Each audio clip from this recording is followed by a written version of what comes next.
Welcome to the Diplomacy Show. Our special guest today is the Chargé d'Affaires of Afghanistan, Tahir Qadiry.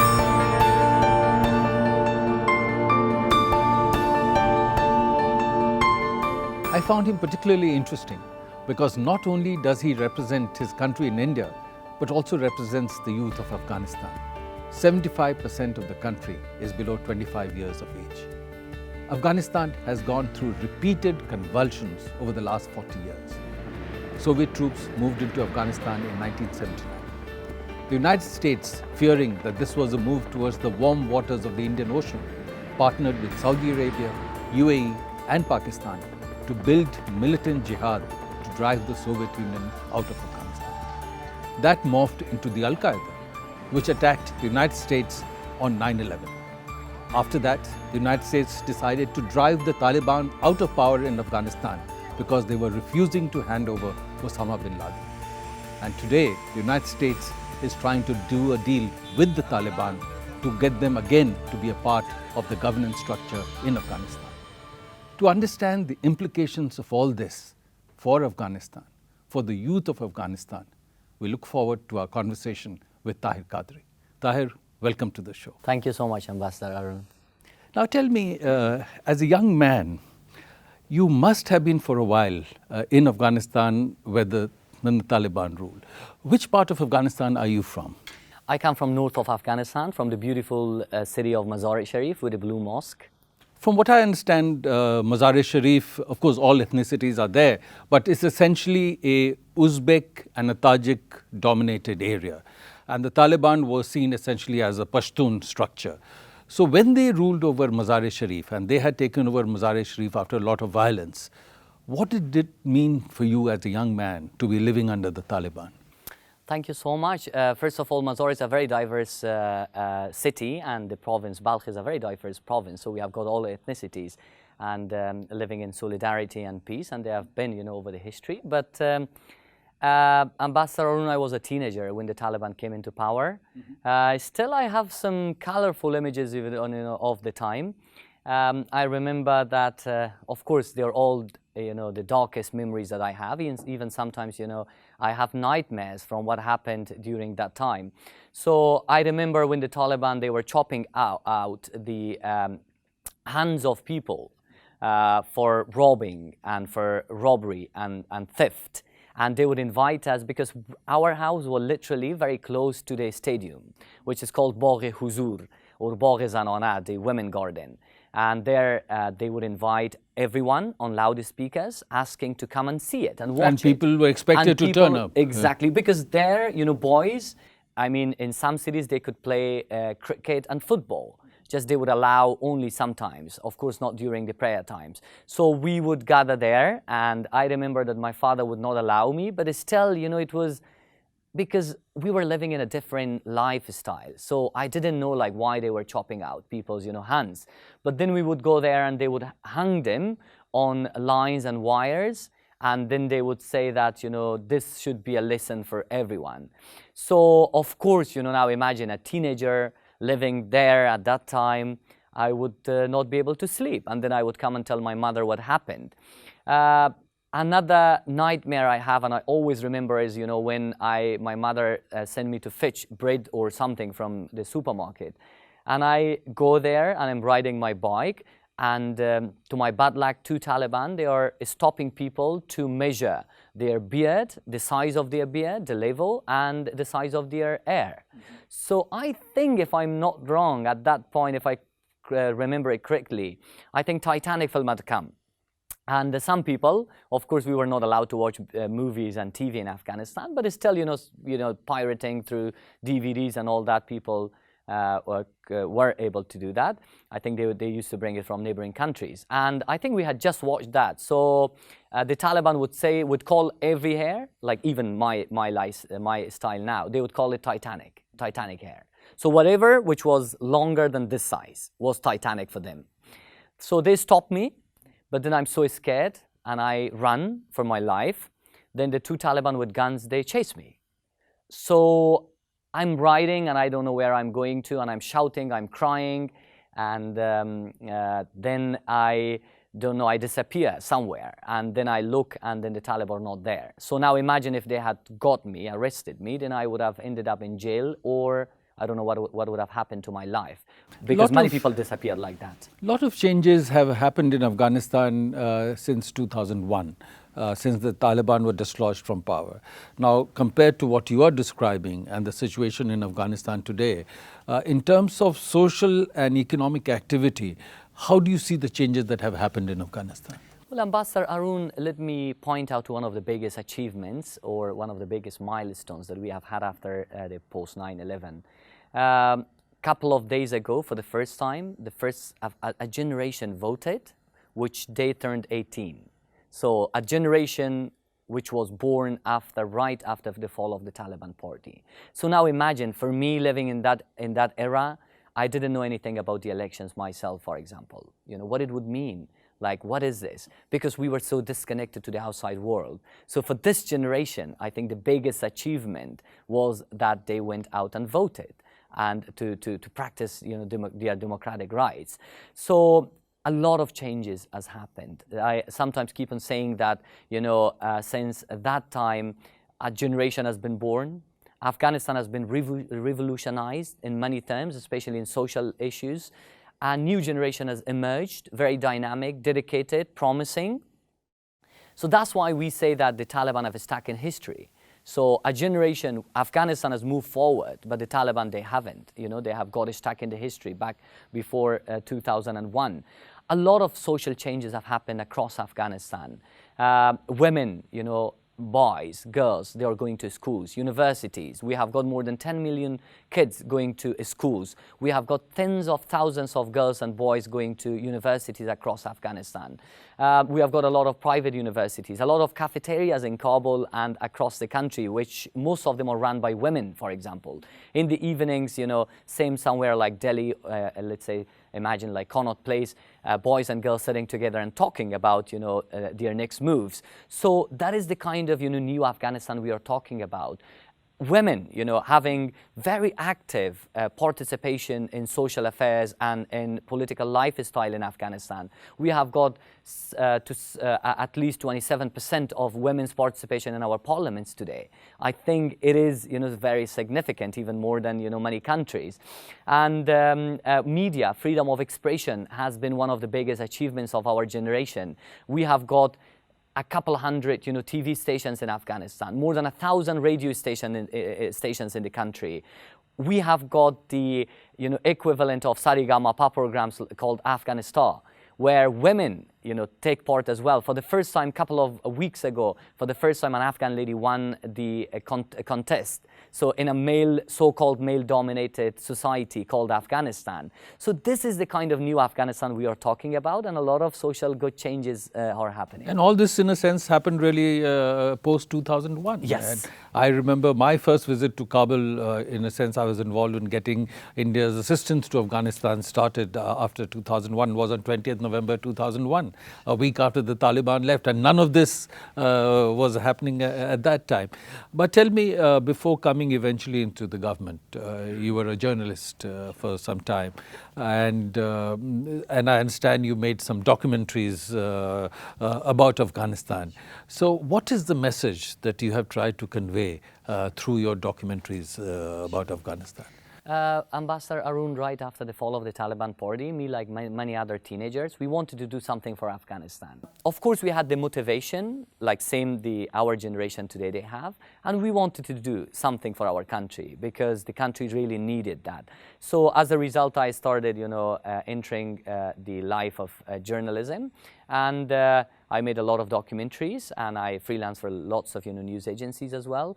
My biggest aspiration was to convey the message of the new Afghanistan to the world, because you know, we were really annoyed to see the stereotypes, especially on international media, when they were portraying a black and white picture of Afghanistan. So the country, I used to keep on telling my colleagues, international foreign colleagues, that Afghanistan is such a diverse and colorful country that you don't have to edit the film. Put a camera in a roundabout, record it, and at the end of the day come and broadcast it with so many, you know, beautiful faces, you know, vivid colors, the background, the nature, the people. So what were some of the themes that came through in your documentaries? Well, I was, trying to show the Afghan traditions, the rich traditions that we had. For example, I made something like Kabul, just portraying a new Kabul, like a Kabul which has got gym, a Kabul which has got, sauna, a Kabul which has got, swimming pool, all kinds of sports, a Kabul which has got, a young generation which they go to university. The Taliban threats are there, but, our generation is so resilient, nobody cares. In one part of Afghanistan or Kabul, a bomb blows off, but in this next part, young people are sitting together and talking and chatting about their next moves and the next plans. So these were like, some of the things I was working on. For example, I worked a documentary on the first rock band in Afghanistan. So many people didn't know that there is a rock band.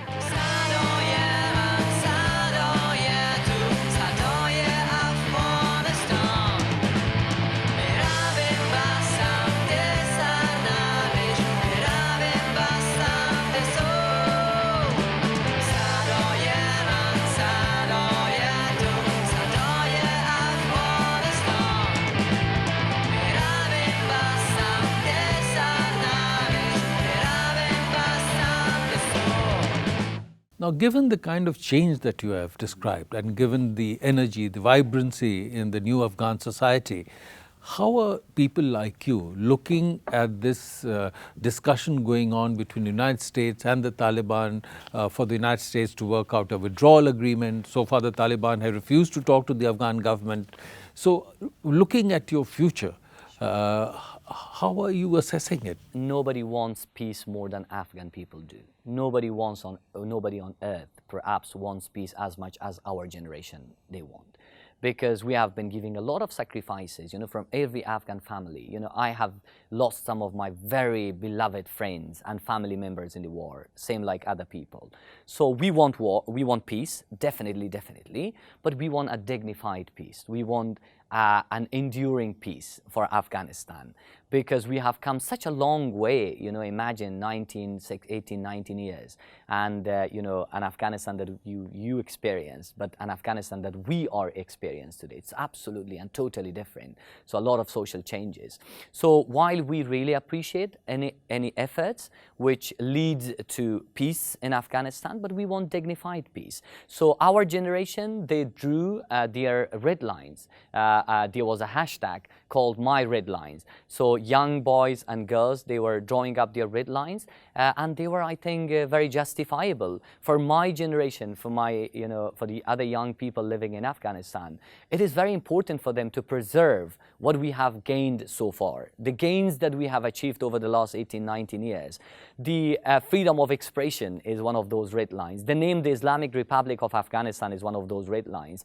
Constitution is one of those red lines. The elections, that is one of the red lines. Many, people, they were saying that elections may not happen, but people went out and they voted, and the Afghan government, was committed to holding it. I think that was a big sign. In terms of the elections for the Afghan president, how would you describe the process so far, the assessment of how the elections went, and when are you expecting the results, and what is the way forward from there? Well, it was a privilege, actually. I, as a young Afghan, I was really happy, first of all, that the elections happened, because there were a lot of obstacles on the way of the elections, but it happened. Some people talk about the low turnout, but to me, whatever, number of people went out to vote, that was a no to the Taliban, and that was a no to extremism and to terrorism.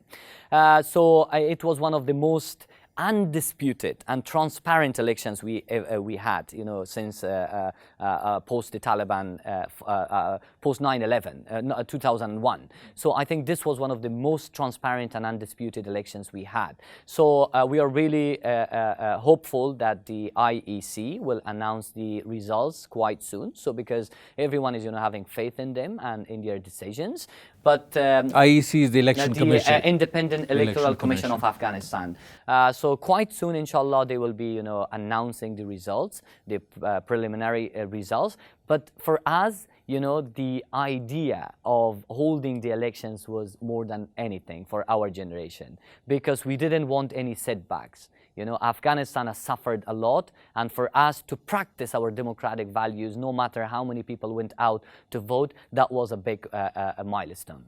India has been involved in providing economic assistance, participating in capacity building in Afghanistan now for some time. Of course, they did it in the period before the Taliban were there and revived it in a big way after 2001. India has already committed about $2 billion worth of assistance. Another $1 billion have been committed. So how are the Afghan people, people like you, assessing the effort that India has made, and what more would you like to see?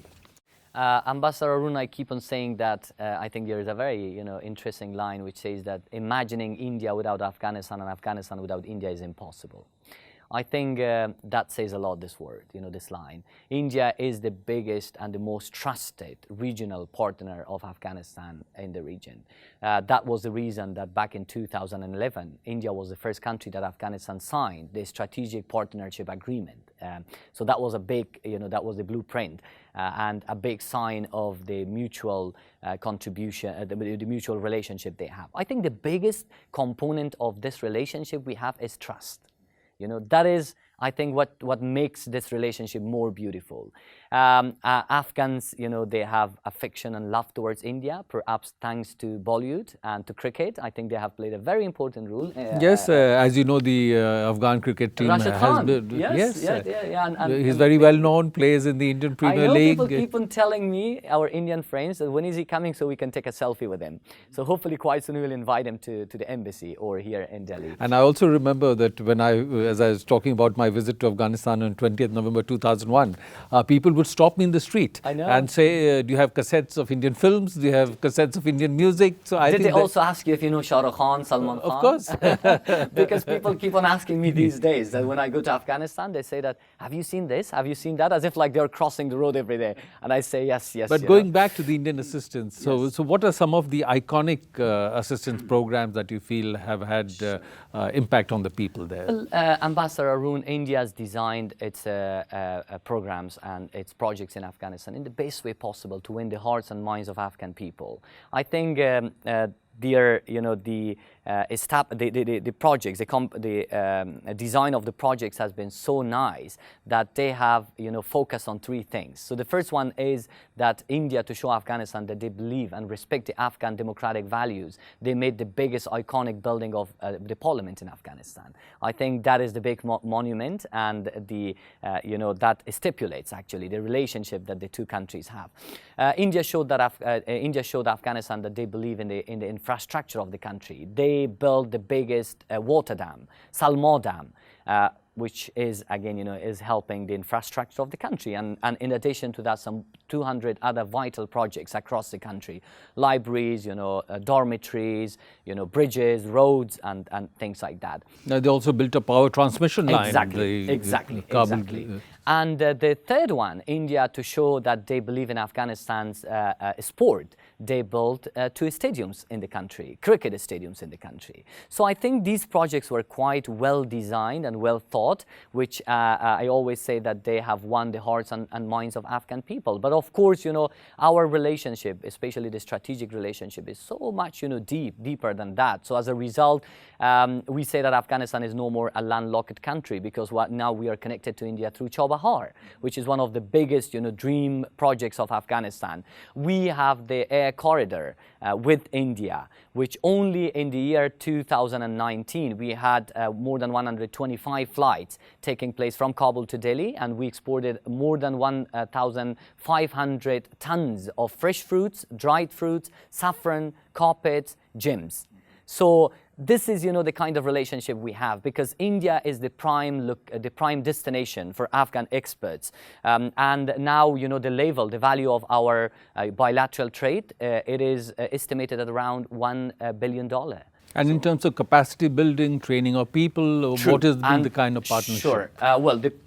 India trains our security forces, which is a very big step.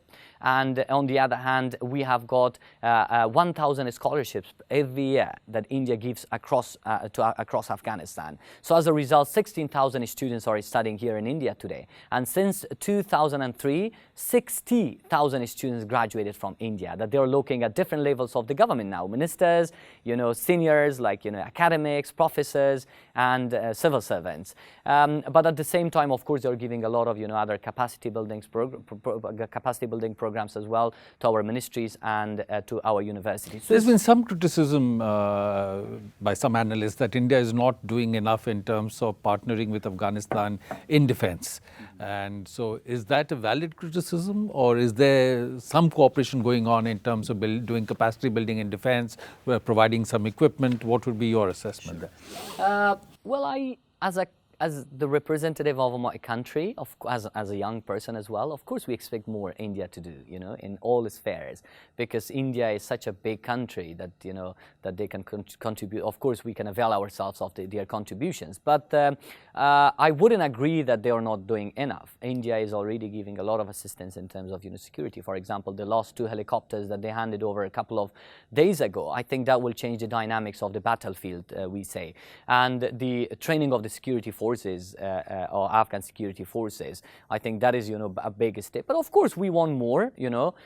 We expect more from the most trusted regional partner we have. So people count on India, the Afghan government. Of course, they expect India to do more. But with all the effort that has been made in Afghanistan, we have all, in a sense, not really been able to fully achieve our objectives. There is still violence, insurgency, terrorism going on.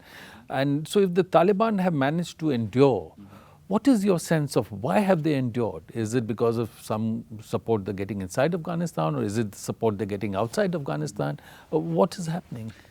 Well, the Taliban, we keep on saying that the Taliban, they have foreign sponsors beyond the borders of Afghanistan. So where they are, that's where they are receiving their fundings, and their families are there. Their families get treated there. Their families live there. So as a result, they have changed Afghanistan to the battlefield. So that's why we are asking the international community to form a kind of consensus to support the stance of the Afghan government, when it comes to terrorism and when it comes to the Taliban. Honestly speaking, Ambassador Arun, I know that you have been to Afghanistan, you have worked there, but the size of the Taliban is very small. They're very, very small. They are only operating in very remote areas of Afghanistan. They have not been able to capture one single, big or major city in the country. They tried a lot to challenge our elections, but they were not able to do that. So they have, first of all, what we should do with the cooperation of the international community and our regional partners, we need to cut their funding from foreign countries, from the neighboring countries that they receive, their fundings. So that is, that should be, set as a priority. But otherwise, the Afghan security forces, they have been bravely fighting them at the front lines, because Afghanistan is, a front line for fighting international terrorism. So Tahir, as a last question, I just wanted to ask you, given what you've described and what we've discussed, what would be your expectation and the expectation of Afghan people and government from your neighbors and from the wider international community to be able to stabilize the situation in Afghanistan even more? The country has come such a long way, Ambassador Arun. As I said, we have got so many achievements, and there is a different Afghanistan today, a different Afghanistan with a different generation. So of course, the expectation is quite different as well. We want our achievements preserved. For that, we need, of course, still help and support of our international partners and regional partners, especially India. We need, the Indian government to stand by the Afghan government and by the Afghan people to preserve all those democratic values, which they have been doing so, especially with regard to supporting the elections in Afghanistan. I have a very optimistic view about the future of Afghanistan, because we have such a resilient, generation that they will not accept any setbacks, but they look forward. If the Taliban or any other group, they want to join peace process, they need to integrate, they must integrate into the Afghan society. It should not be the other way around. So we expect our international friends to, of course, support financially the Afghan government and the Afghan people, because they need that, from regional countries or from the neighboring countries. Tahir, I want to thank you for your comments, for this conversation. I think you have very well reflected the aspirations of the young people in Afghanistan, a different face from Afghanistan, different from the stereotypes that appear in the media. And you have captured well the progress that has been made in Afghanistan and the continuing challenges that the country continues to face. So I wanted to wish you the best in your continued endeavors in India, as well as the best for the Afghan people and government. And good luck for the future. Thank you so much, Ambassador Arun, for having me on your program. Thank you. Thank you for joining us. Thank you.